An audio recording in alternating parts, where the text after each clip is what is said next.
Global decision makers and cyber experts are set to converge in Riyadh for the from the 1st to the 2nd of October for the GCF annual meeting 2025 under the theme Scaling Cohesive Advancement in the Cyberspace. This event builds on past editions which focused on rethinking global cyber order, shared priorities and advancing collective action. Now this year, the focus is on expanding the impact, the scope and capacity of the global cyber community.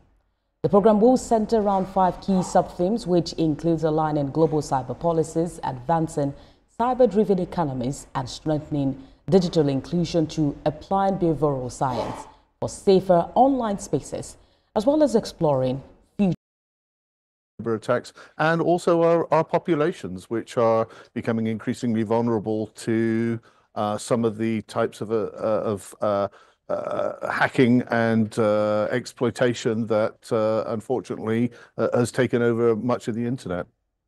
And with the countries having, very different laws and of course political interest, how do you think this event will help work together on global cyber policies without compromising on each country's sovereignty or security priorities? Yeah, I think there's a lot that countries can learn from one another by collaborating, by working together, by sharing lessons learned, by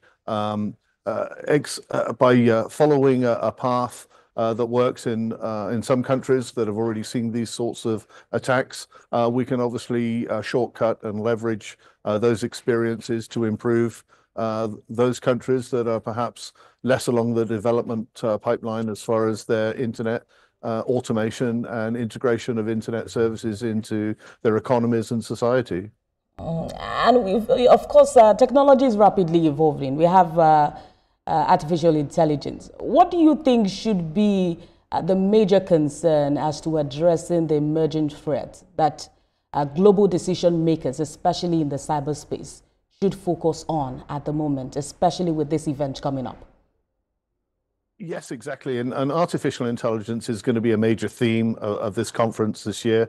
A lot of great speakers will be addressing the concerns around artificial intelligence and how do we develop tools that use AI that can leverage things like greater levels of automation, greater levels of assistance, greater levels of efficiency within our businesses, within our schools, within our government.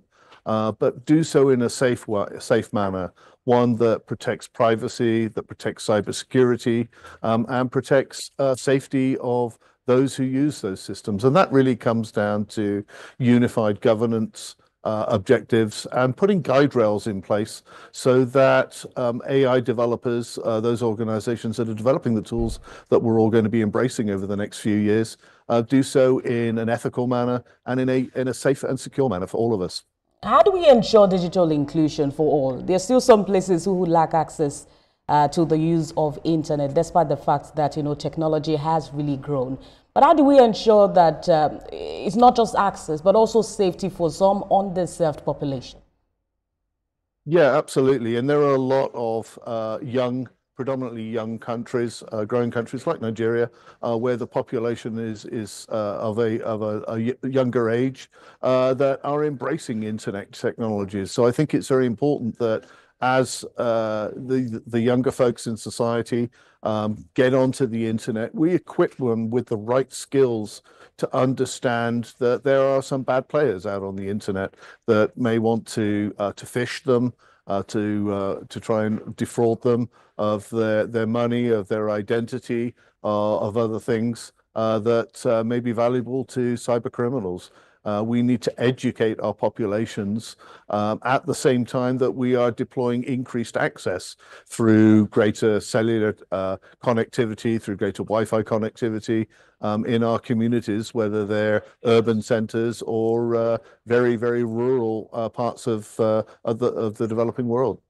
All right. So as we wrap up this conversation, talk to us about this event, the 2025 edition of the Global Cybersecurity Summit, the stakeholders that will be involved in this forum, and what we should be looking for as an outcome of this event.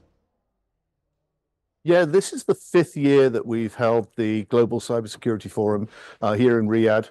And it draws some very amazing speakers, everyone from, government ministers right the way through to, cyber leaders, professors, thought leaders, industry leaders, that are all here to share their lessons learned, to share their experiences, to share their research with the community at large, for the betterment of the world as a whole. This is really a global aimed initiative where we can encourage concepts like inclusion, like sharing of information, sharing of lessons learned, and hopefully in a way that benefits society and economy. Dr. Richard, we look forward to the outcome of deliberations at this year's YES Forum to ensure safety, especially for the cyberspace. That's a fine place to leave the conversation for now. Thank you for talking to us. Richard Stainis, Professor of Cybersecurity, University of Denver. Thank you for joining us at this time.